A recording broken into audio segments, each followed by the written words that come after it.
V središču papeževe kateheze med današnjo splošno avdienco je bil odnos med upanjem in spominom, ki ga je sveti oče povezal s spominom na poklicanost. Kot je dejal, prvi pokazatelj vsake poklicanosti je veselje ob srečanju z Jezusom.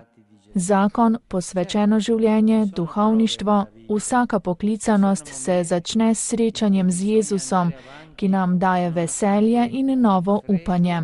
Gospod namreč ne želi moških in žensk, ki hodijo za njim slabe volje. Želi, da smo veseli, da smo srečni, da sanjamo. Bog želi, da sanjamo drugačen svet.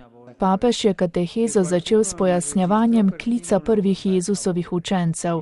Ta izkušnja ostane tako zelo vtisnjena v njihov spomin, da si je eden od njih zapomnil celo uro. Bilo je okrog 10. ure, beremo v Evangeliju po Janezu.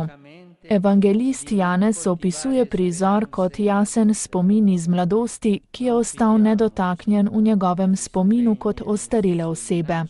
Dogodek se je pripetil blizu reke Jordan, kjer je krščeval Janez Krstnik. Mladi Galilejci so si krstnika izbrali za duhovnega vodjo.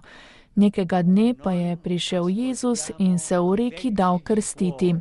Naslednji dan je ponovno prišel in takrat je Janez Krstnik dejal dvema od svojih učencev: "Glejta, Božje jagnje." Za oba je to bila iskra. Zapustita svojega prvega učitelja in začneta hoditi za Jezusom. On pa se obrne proti njima in njima zastavi ključno vprašanje: kaj iščeta?